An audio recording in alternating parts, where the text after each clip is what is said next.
Good morning everyone. Today we'll be exploring the topic of long bone, which play a vital role in our daily activities. So sa group na mo ma'am, ang nasign na ko is ang long bone.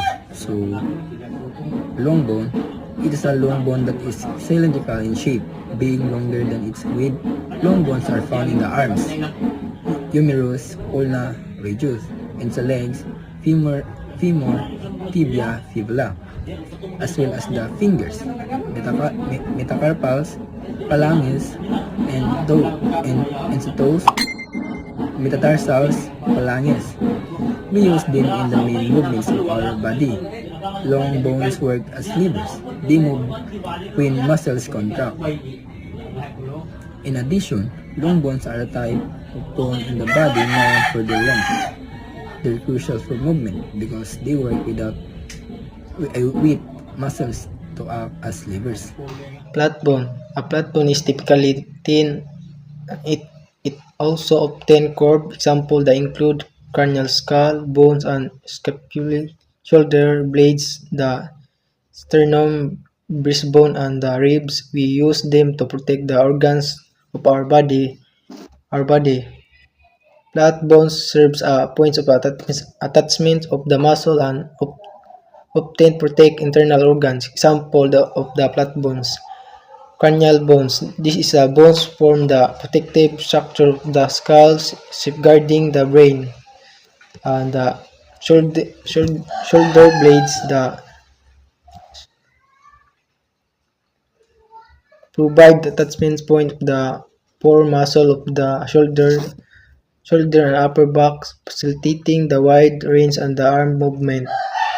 Sternum breastbone. The sternum protects the heart and lungs while also serving as an attachment site for the ribs and the muscle of the chest.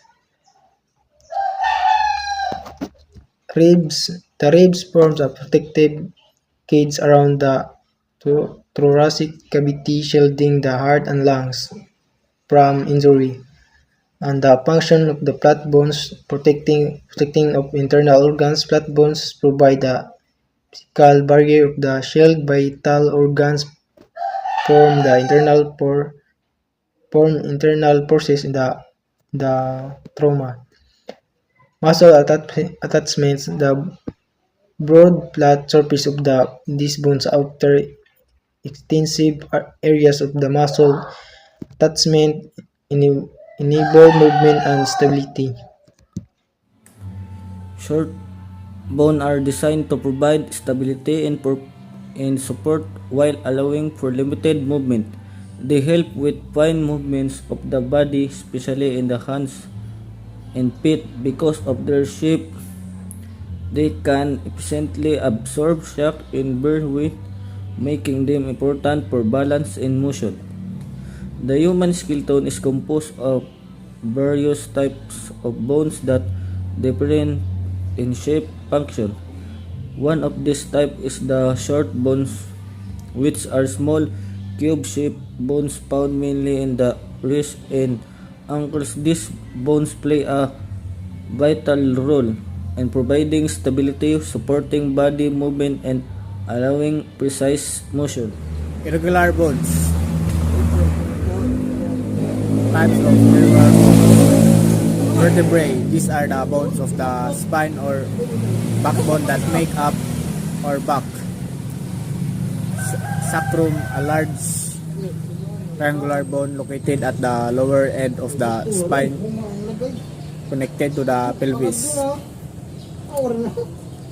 Irregular bones are bones that have a complex shape. They do not fit into the categories of long, short, flat, or sesamoid bones. Example: vertebrae, spinal bones, sacrum, bone at the base of the spine, tailbone. Function: irregular bones provide support protection for the spinal cord and attachment points for muscles. Sesamoid bones are small, round bones embedded in tendons, most commonly found in the feet, hands, and knees. They protect tendons by reducing compressive forces and increase a muscle's effectiveness by acting like pulleys. The patellae, kneecaps, are the only sesamoid bones present in all individuals, while other sesamoid bones vary in number of locations.